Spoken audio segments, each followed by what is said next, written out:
لله رب العالمين، وصلى الله وسلم وبارك على نبينا محمد وعلى آله وصحبه وسلم أجمعين. أما بعد،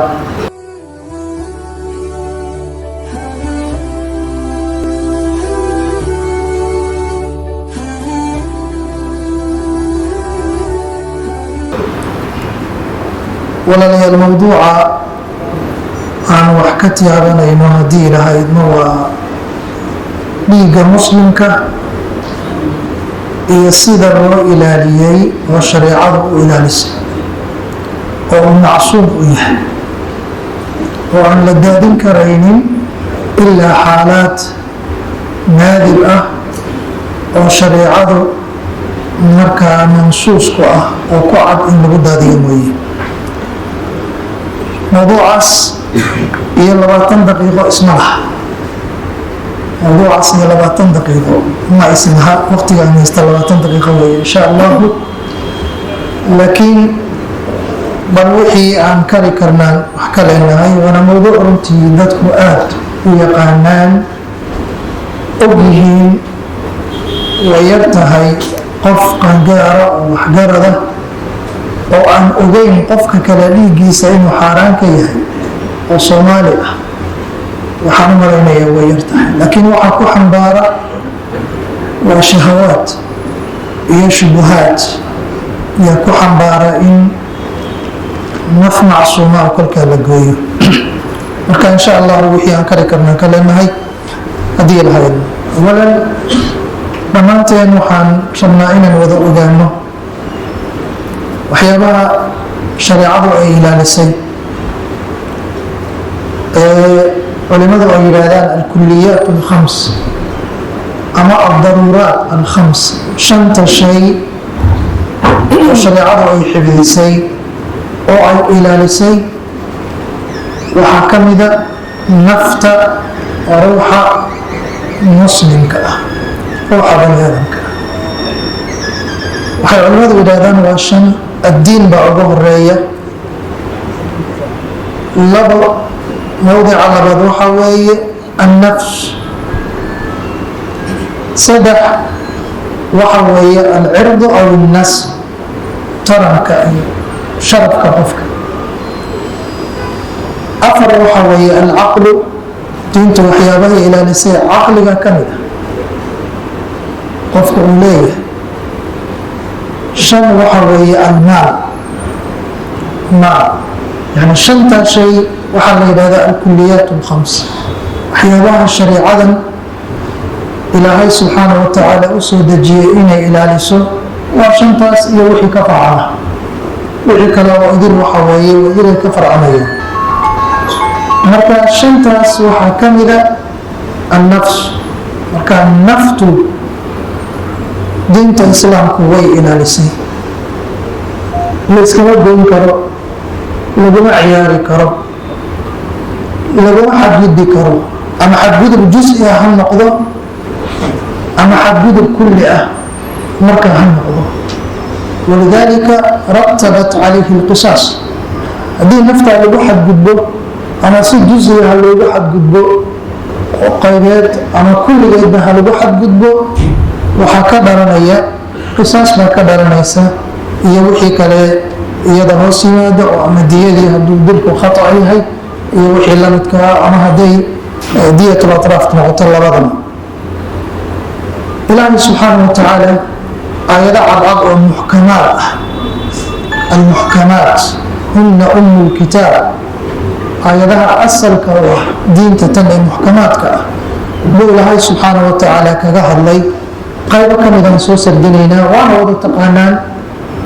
inamaa waa tadkiir, waa xasuusin, waa isxasuusinaynaa insha allah. ilaahi subxaanahu wa tacaala wuxuu yidhi fi suurati اlancaam: walaa taqtuluu awlaadakum min imlaaqin naxnu narzuqukum waiyaahum walaa taqrabu lfawaaxisha maa dahara minha wama baطn ولا تقتلوا النفس التي حرم الله إلا بالحق ذلكم وصاكم به لعلكم تعقلون. إلهي وصيه سيوي الضمير ودردارمي addoommadan ilaahay uu khalqay ee uu abuuray ee uu iijaadiyey uu koonkan keenay buu ilaahay u dardaarmayaa subxaanahu wa tacaala. min jumlati alwasaaya waxaa ka mid ah walaa taqtulu nafsa alatii xarama allahu ila bilxaq. hagoynina ha dilina nafta ilaahay uu xarimay in la gooyo oo la dilo in xaq lagu gooyo mooye. xaqaas shareecada tilmaantay waxa uu yahay waxna waa ka tilmaami doonaa insha allah. markaasuu ilaahay wuxuu raaciyey wasiyadaa saddexda shay ee meeshan uu noogu dardaarmay dalikum wasaakum bihi lacalakum tacqiluun. kaas buu ilaahay idiin dardaarmaya. haddaad ilaahay dardaaran ka rabteen midku ilaahay idiin dardaarmayo waa kaas wey. isaga xaggiisaad ka timaadeen isagaadna u noqonaysaa. kaas buuna ilaahay idiin dardaarmaya subxaanahu wa tacaala. dalikum wasaakum bihi lacalakum tacqiluun fi suurati alancaam. alxaafid ibnu kathiir raxmat ullaahi calayhi aayaddan wasiyadeedu saddexdaa jumlo ay ka kooban tahay oo tan ugu horeysa ay tahay war caruurtiina faqri dartii ha u laynina, idinka iyo ayagaba annaga idin arsaaqayna oo midda koobaad ah. iyo tan labaad oo ah alfawaaxish, waxyaabaha fawaaxishta ah jinsi kastoo yeeshaan iyo magac kastay ku yimaadaan iyo xaddi kastay la ekaadaan. ilaahay wuxuu yidhi ha u dhowaanina, ha kasbanina maca, ha u dhowaanina maa dahara minha wamaa batan, wixii muuqda iyo wixii qarsoon intuba waa qeybta labaad. tan saddexaadna walaa taqtulu nafsa alatii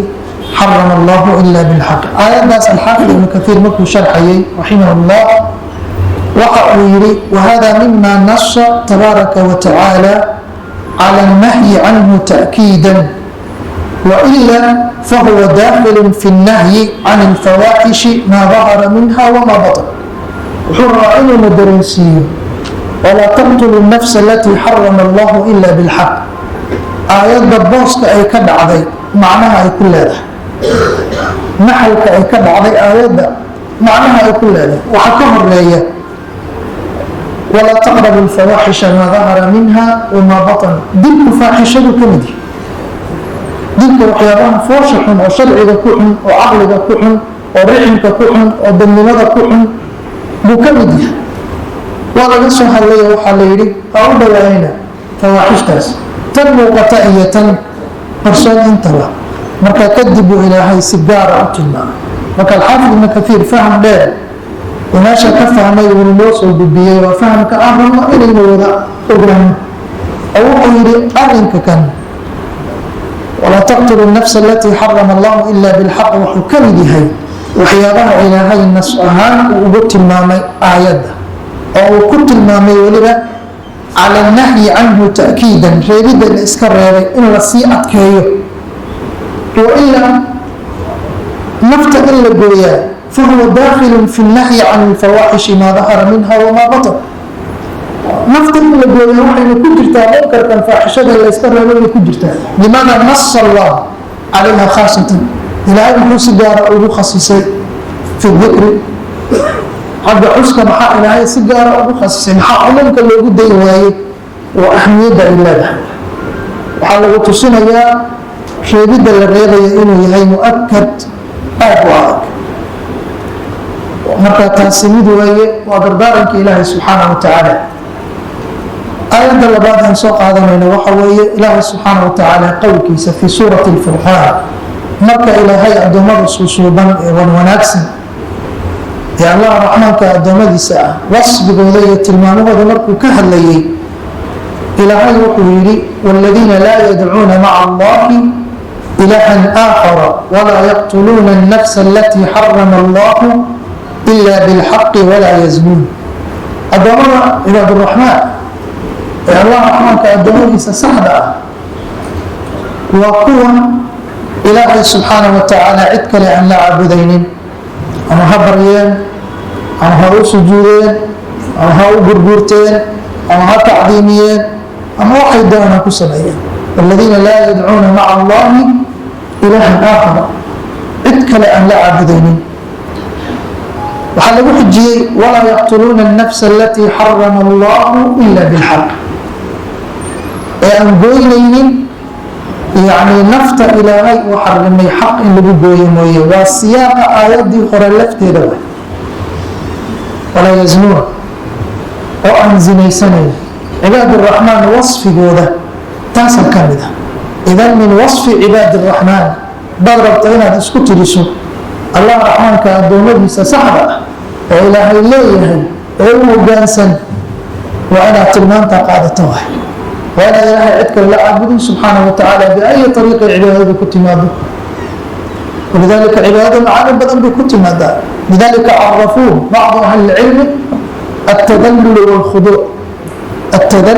والkhuduuc wasfiga labaadna waa kuwa aan goynaynin nafta ilaahay subxaanaه wa tacaala u xarimay in la gooyo ilaahay subxaanaه wa tacaala xaqiisa in lagu gooyo mooyaane aayadda saddexaad ilaahay subxaanaه wa tacaala wuxuu dhinac kale nooga ifinayaa qofku hadduu mu'min yahay gaf wax uga dhaca mooye iyo kana wax uga dhaca mooye uma qasdo naf inuu gooyo maadaama huwa mu'min mar hadduu mu'min uma qasdayo inuu naf gooyo khata waa meeshiisa lidalika ilaahi subxaanaه wa tacaala wuxuu leeyahy wama kana limu'minin an yaqtula mu'minan ilaa khata marna uma haboona laaciq uma ah suuragalna umay ah qof mu'minihi inuu qof kale mu'mina uu dilo allahuma gaf wixii uga dhaca mooye ila khata hadduu gafkii yimaadana aayadaas iyo aayadaha ka dambeeya tilmaamay dariiqa la marayo ilaa qofku waa gafi karaa gaf wuu dhici karaa hadduu gaf dhacana makhraj baa ilaahay sameeyey subxaanaه wa tacaala looga baxo laakiin hor iyo horaanba wamaa kana limu'minin an yaqtula mu'mina ilaa khaطأan qof mu'miniin marna uma haboona laaciqna uma aha inuu qof kale ee mu'mina nafta ka gooyo ilaa khaطأan inuu wax uga dhacaan mooyaane aayaadkaas ilaahay subxaanaه wa tacaala wuxuu noogu tilmaamayaa saddex siyood baa ilaahay nagula hadlaya aayadda hore waa amar walaa taqtuluu aayadda labaadee fii suurati اlfurqaanna aayadda hore waa nahyi amru nahyi waa nahyi walaa taqtuluu الnafsa alatii xarama allahu ila bilxaq aayadda labaadee wasfiga addoommada mu'miniinta ay leeyihiin qof walba tilmaan lagu gartuu leeyahay soo ma tilmaanta mu'minka lagu garta waxaa weeye annahum laa yaqtuluuna الnafsa alatii xarama allahu ila bilxaq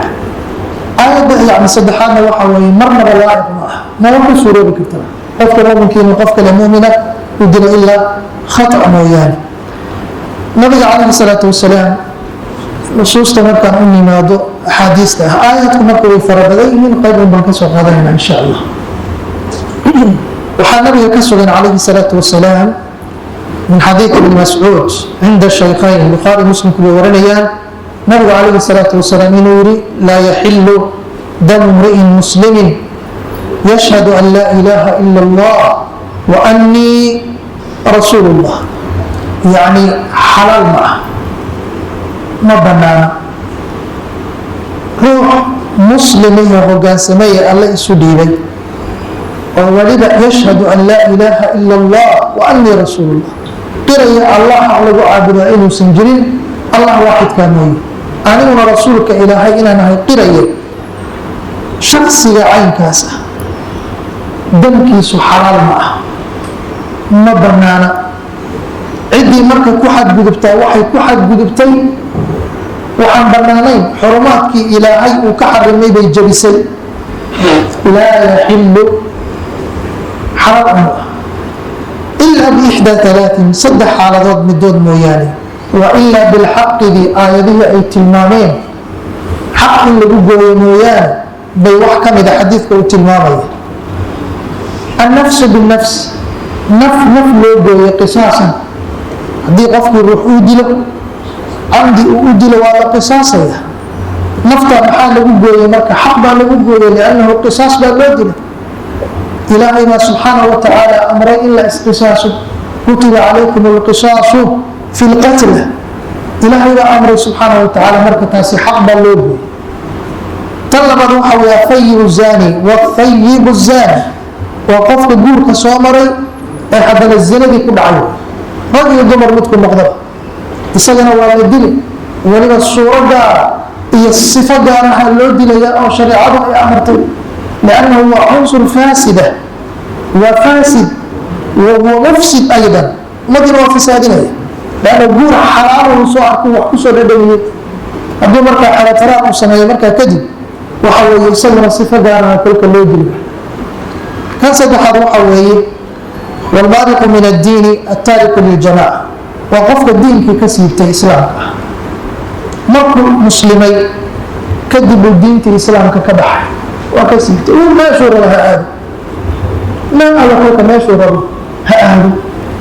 الجماعة دي ضدك مسلمين تعه كالتجي كاسنا وحوية إسلام حرب أوليه إن مجرد يسمع ريت الدين حالها مويانا لا يحل دم امرئ مسلم يشهد أن لا إله إلا الله وأني رسول الله وكسي وعدلها احتمال ملح وحكى النبي كسر عليه الصلاة والسلام من حديث أبي هريرة بخاري مسلم كوي ورنيا نفط اللقوي وحنبي كتري عليه الصلاة والسلام تضرب بأولوين وقوة بك هلاقة ذنوبta ayadiga kala waaweyn sida taacaadkula u kala weyn yihiin dunuubtana way kala weyn tahay sooma way kala weyn tahay wayna kala culusta wuxuu nabigu yidhi calayhi salaatu wasalaam ijtanibuu asabca almuubiqaat toddobada waxalaagtay wax baabi'iye ka fogaada ka dheeraada iska ilaaliya markaasay waxay yidhahdeen yaa rasuula allah wamaa hunna toddobadaasi maxay yihiin cajaa'ib bay leeyihin maxay yihiin toddobadaas مركز الرسول كتير صلى الله عليه وسلم الشرك بالله والسحر وقتل النفس التي حرم الله إلا بالحق يعني باس كسد حد بكجرتها الشرك قمتك كوبادوي السحر كرمتك لبادوي باس كسد حد وحا كجرة وقتل النفس نفتي درست ريبا كجرتها التي حرم الله إلا بالحق يعني أفر وأكل الربا شر أكل مال اليتيم لح التولي يوم الزحف التولي يوم الزحف تضبع قذف المحصنات المؤمنات الغافلات دورنا من هذا عند بشر وحاسوي وزنا له جماعة تضبع الموبقات كي كجتها مركا الشاهد في الحديث وحوي النبي عليه الصلاة والسلام قول كيسة يعني باص كصدحات وبجاي naf in la gooyo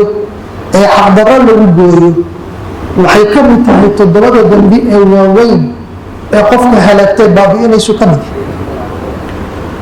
waxaa kaloo nabiga ka sugan calayhi salaatu wasalaam caama xajat alwadaac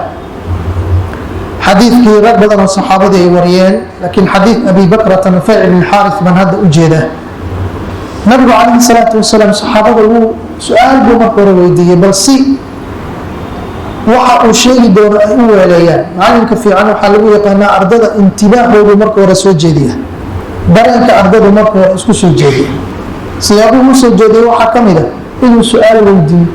yidhahdo waxaas ka warrama saa idinla tahay intibaahay markuu soo noqdo dabadeed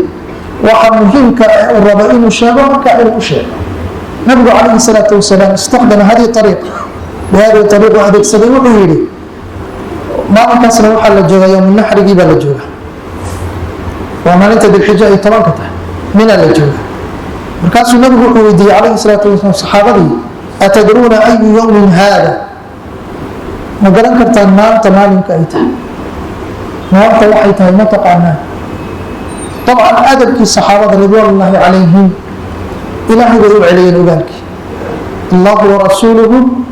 أعلم عن سيد رسولك عليه الصلاة والسلام إلى أن اسمه مالين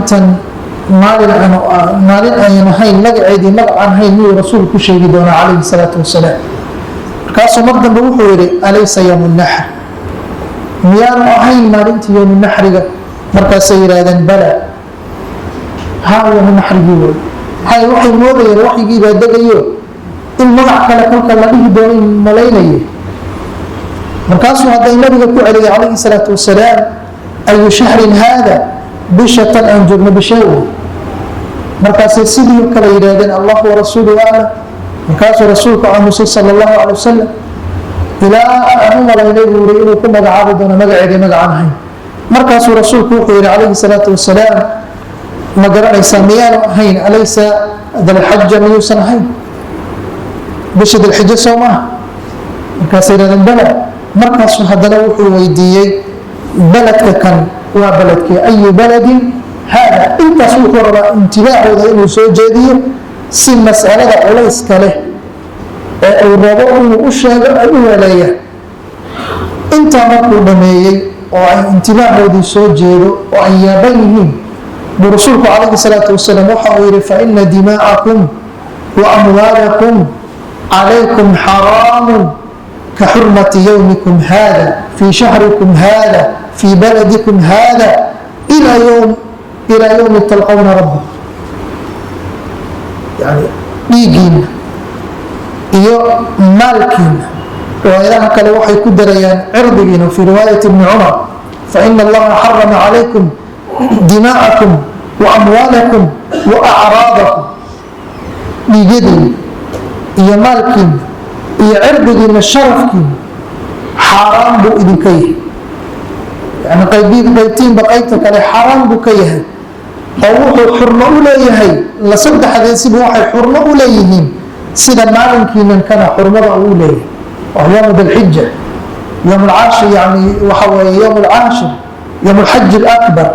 سيدا بشي من تم هذا الحجة يقول لا هاي حرمة سيدا بلدك من كان أوليه حرمة إلا مثال بوصيلية لأنه صدح هذا الشيء حتى الجاهلية ويكون ويناية حتى العرب في جاهليتها ما كان ويكون وينيت كعبدا يا ريت الآن بيقول وينيت وتعليم إنجليز كذلك بشاس الحجة اللي يراد مكة وحي يقامين بوحقون مثالي والسيداس أي كواس حرمة أوليهين بوبيجي نأيو مالكي نأي عربي نقولك حرمة أوليهين نصوص مكة ويفربضانتها دب مركة نف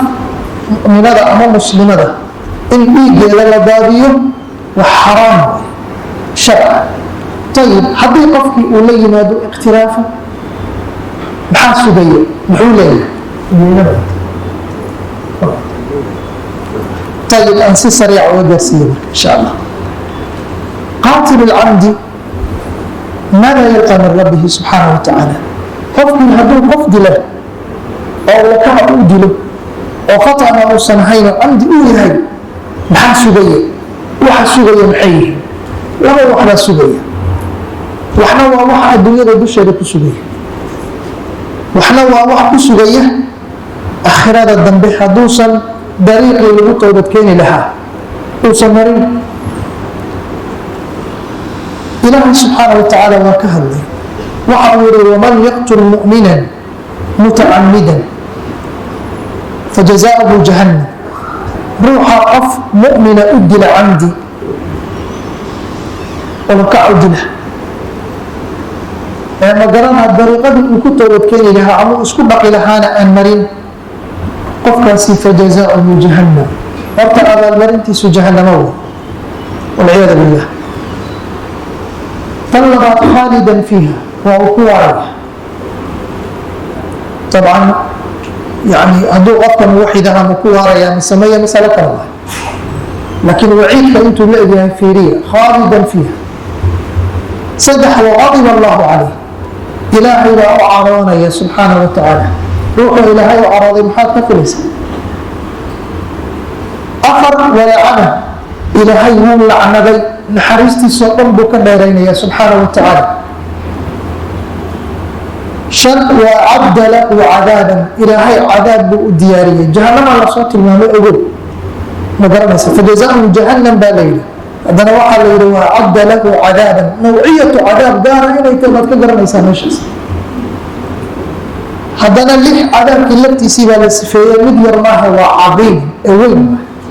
واللي وعيد صنعها لحظة وعيد بالله سبحانه وتعالى اسمه جاي قفاس baan ka soo noqon nabiga calayhi salaatu wasalaam markuu ka hadlayay qofka waxyaabaha sugaya ee adduunyada ku qabsanaya hadduusan ka toobad keenin oo uusan dariiqeedii marin ama aan loo qisaasin ama ahalkii qisaasta lahaa intuu isu dhiibay markaas iyagu aanay diyo ku tanaasulin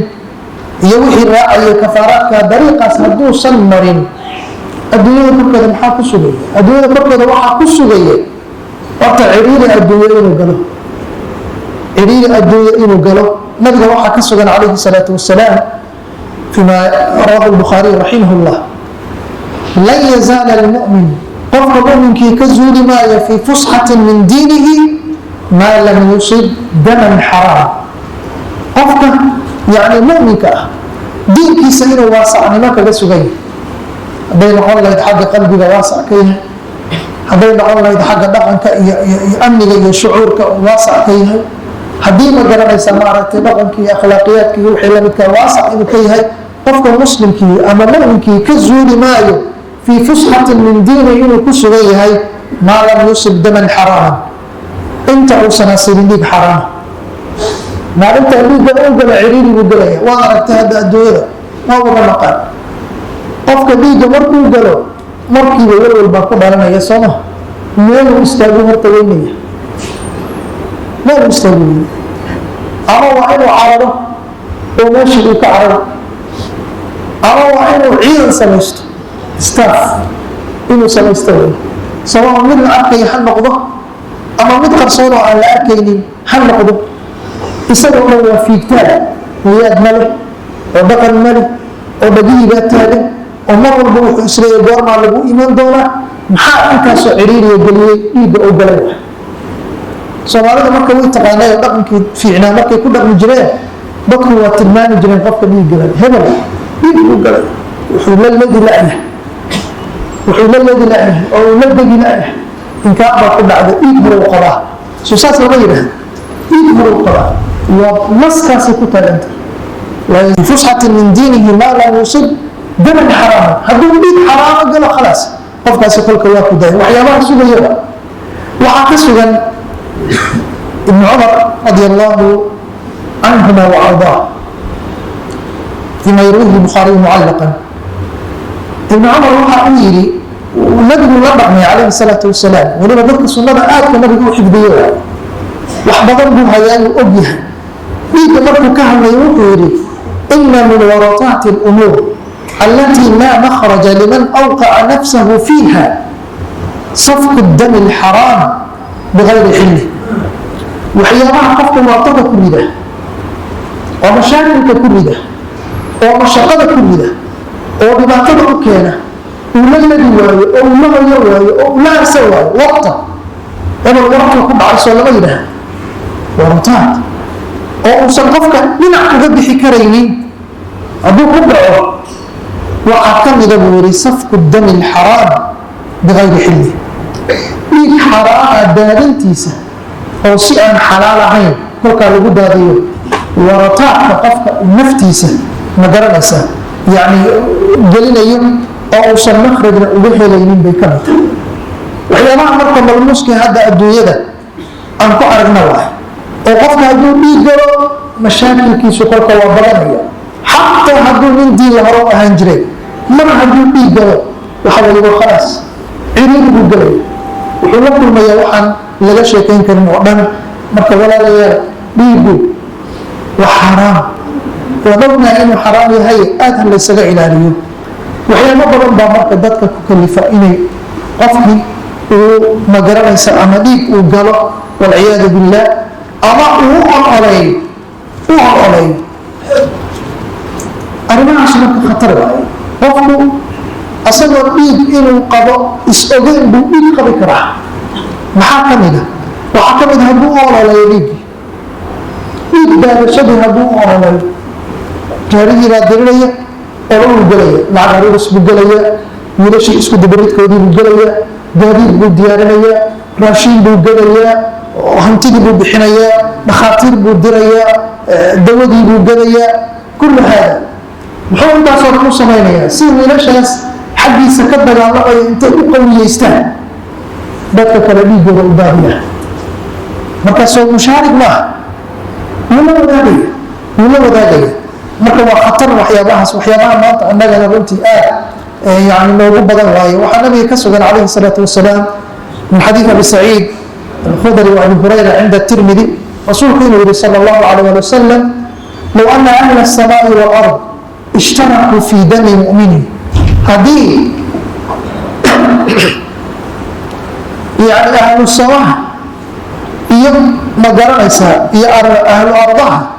haddii ay wadaagaan ishtarakuu fii dami mu'minin qof mu'mina dhiiggiisa daalintiisa wadaagaan waa ishtiraagi laakabahum allahu fi nnaar ilaahay naartiibuu subxaanahu watacaala ku afgembinaya kulliga marka waa masale khatara waaye yani waxyaabaha maanta annaga lagu xambaara waxaa ka mid a qofka inuu mafkaro raadiyo qabiilkiisa inuu ma garanaysaa u garbeeyo ama shahwo kale ma garanaysaa shahwo kale oo shahwada waxaa ka mid a maanta waa og tahay siyaasad baa la isku dilayaa soo maha siyaasad baa la isku dilaya waxaa la isku dilayaa kursi waay ma garanaysaa naf baa loo goynayaa si kursigaa loo gaaro waxaase madiinba madiin bay noqonaysaa isagiina marka lagu garab taagan yahay inuu naf gooyo oo kolkaa kursigii ku fadhiisto ganacsigaa la isu dilaa waad ogtihi waxyaabaha jira waadix suuqa ka jira ma garanaysaa si qofka loo lugooyo waxa weeye khalaas ama maalkiisiibaa waxaa laga dhigayaa baaba kambalyadaa laga soo heshiinayaa markaasa waxa weeye xoolihiisii o dhan baa dhulka lagu daraayo dhulkaa lala jaraayo hebel soo maaha waa inaan dhulka la jarno wax suuqii buu ka baxayaa ninkii waa musallifaya deemaa lagu yeeranaya waa ninkii shalay ma garanaysa hantida haystay waa waxyaabahaasi marka waa khatar waaye waqtigu iska yaryaa jazaakum allahu khayran waa litarkiib inaan ida xasuusino unbay ahayd ilaahay subxaanahu watacaala aan uga baqno waqtigan hadda lagu jirana waa waqti aada u adag oo shubhaadka ay badan yihiin yaani kugu xambaarin shubho ama shahwo inaad qof muslima dhiiggiisa daadiso waxaan kusoo khatimayaa xadiidkii usaamat bni zayd radi allahu canhu waarda xadiidkaas waa xadiid aad u yaab badan oo marka aad fiiriso wax kale kugu dhalinaya usaamat bni zayd wuxuu ka mid ahaa ciidan rasuulku uu diray sala allahu calayh ali wasalam niman baa loo diray waa jihaad mujaahid ah waa sariye ama ciidan rasuulku uu diray sala allahu calayh ali wasalam gaalay ahaayeen niman reer curaqa la yidhaah baa loo diray markaas dagaalkii baa laysaga hor yimid markaasuu wuxuu yidhi aniga iyo nin kaleo ansaari ah baa nin raggii ka mid ah oo dadka aadka u dagaalamayay ka mid ah baa waan haleelnay waan ka daba tagnay buuri waan haleelnay markaan haraynay oo aan seefahanay sidaa ku wada nidhi buu ninkii wuxuu yidhi laa ilaaha ila allah uu tawxiidsaday waa maydaan iljihaad usaama iyo ragga kan mujaahidiin weeye min asxaabi rasuuli illahi ridwaan ullaahi calayhim fi lmaydaan xagguu ka soo jeeday ninkii mar alla markay seeftii kala kar noqonay buu wuxuu ninkii wuu tawxiidsaday faqaala laa ilaaha ila allah fakafa alansaariyu canhu faطacantuhu birumxi xataa qataltuhu ninkii ansaariga marka waa ka joogsaday laakiin aniga warankaygii baan la helay buuri ilaa aan dilo markii aanu soo galnay nabigay arrintii gaartay sala allahu calay wasalam nabiga markuu warkii gaaray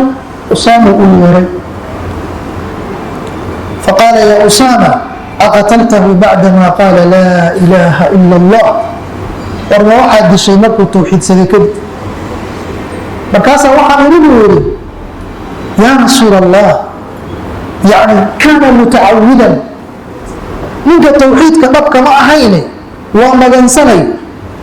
wuxuu rabay inuu ku fakado wa ficlan waa almutabaadar ila dihni waxa maskaxda usoo degdegaya qofka maydaankan la joogo marka la fiiriyo qofkaas inuu magansanayo soo maha waxay wixii soo degdegayay buu sheegay inahu kaana mutacawidan waa magansanayay وفي رواية مسلم إنما قالها خوفا من السلاح هم كان كلا قرني بغضب كبغي أتوحي سيد رسولك إلهي تاسع كحن بعد رسولك محوك الجواري صلى الله عليه وسلم رواية ظهره كان متعودا أيري رسولك وكوع العلي أقتلتني بعدما قال لا إله إلا الله كوع العلي إلى أسامة انتو وريرو ويرادو رسولك كموسى زورن إنه كوع العلي حتى تمنيت أني لم أكن أسلمت قبل ذلك اليوم يعني إلى أن تمنيت عقلي ما أنت كهر إسلام كاجي محاكا نيجي ما أنت إسلام كاجي محوك مقوم يعني مسألة ماشي بالجرسي رواية كالإعاء إنما قال خوفا من السلاح رسولك وتعليق إيضا عليه الصلاة والسلام فقال أفلا شققت عن قلبه حتى تعلم أقالها أم لا قلبي ليس بها ضمش إلى أكون ذات إنه السلاح خوفا من السلاح إيري إيا إلى دبكته marka waxaan ka wadnaa walaalayaal waxa weeye war dhiigga iska ilaali oo shubhayaan qof dhiiggiisa lagu banaysan ha ka qayb qaadan oo meeshu midka gacan ku dhiigla ka noqday adigu af ku dhiiglaha noqon hadiira gelin ama hanti ku dhiiglaha noqon oo hantidaada dhiigma gelin هذا السبيل عليهم كلنا جزاكم الله خيرا وقتكم غيرها والسلام عليكم ورحمة الله وبركاته